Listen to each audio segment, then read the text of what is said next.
بسم اللہ الرحمن الرحیم۔ السلام علیکم دوستو ایرج سٹار ٹی وی پر آپ سبھی کو خوش آمدید۔ آزاد کشمیر بھر کی خبروں کے ساتھ میں آپ کا میزبان شکیل آپ کی خدمت میں حاضر۔ دوستو ہماری حوصلہ افزائی کے لیے ویڈیو کو لائک کر دیجیے گا اور اسی طرح کی خبروں سے باخبر رہنے کے لیے ہمارے اس چینل کو سبسکرائب کر لیجیے گا۔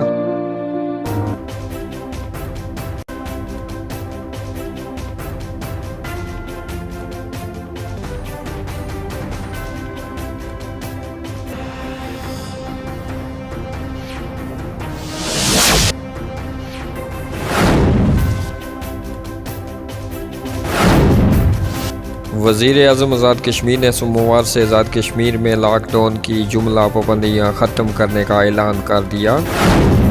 2021 کے آزاد کشمیر الیکشن میں تحریک لبیک بھرپور حصہ لے گی: صاحبزادہ حافظ محمد سعید۔ گلگت بلتستان میں پاک فوج کا ہیلی کاپٹر گر کر تباہ، 4 فوجی شہید۔ پاک فوج کے شعبہ تعلقات عامہ ISPR کی جانب سے ایک افسوسناک خبر دی گئی۔ بتایا گیا ہے کہ گلگت کے علاقے منی مرگ میں پاک فوج کے ہیلی کاپٹر کو افسوسناک حادثہ پیش آیا ہے۔ پاکستان کی پہلی خاتون وزیر اعظم بے نظیر بھٹو کی 13ویں برسی آج منائی گئی۔ مظفر آباد محکمہ تعمیرات عامہ میں ٹینڈر کے دوران فائرنگ کرنے والا مرکزی ملزم راجہ آفتاب اکبر پولیس نے گرفتار کر لیا۔ چنار پریس کلب اسلام گڑھ کے الیکشن 2021 جرنلسٹ پینل بھاری اکثریت سے کامیاب۔ راجہ عرفان صادق صدر، چودھری خالد حسین سرپرست، اعلیٰ سینئر نائب صدر شاہ انور خان، نائب صدر Aqeel Ahmed Niazi, secretary general Javed Chaudhry, deputy secretary general Abrar Munir Mughal, secretary مالیات کاشف اکبر، سیکرٹری نشر و اشاعت غفور حسین مصطفی منتخب ہو گئے۔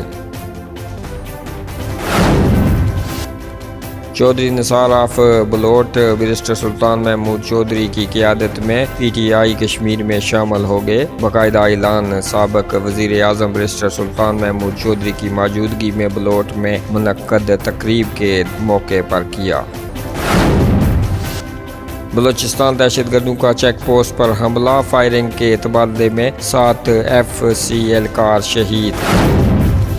گڑھی خدا بخش میں پیپلز پارٹی کی جانب سے محتمہ بے نظیر کی برسی کے تقریب میں بریانی کی تقسیم، بد نظمی کا شکار۔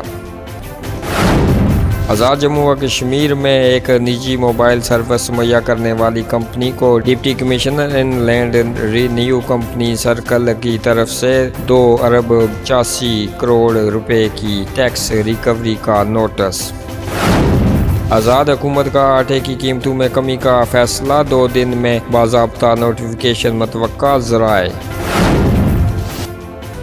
اسرائیلی طیاروں کی فلسطین بستیوں پر شدید بمباری، درجنوں گھر تباہ ہو گئے ہیں، لیکن ملکی و بین الاقوامی میڈیا اس پر خاموش ہے۔ دوسری طرف انسانی حقوق کے ادارے بھی خاموش تماشائی بنے ہوئے ہیں۔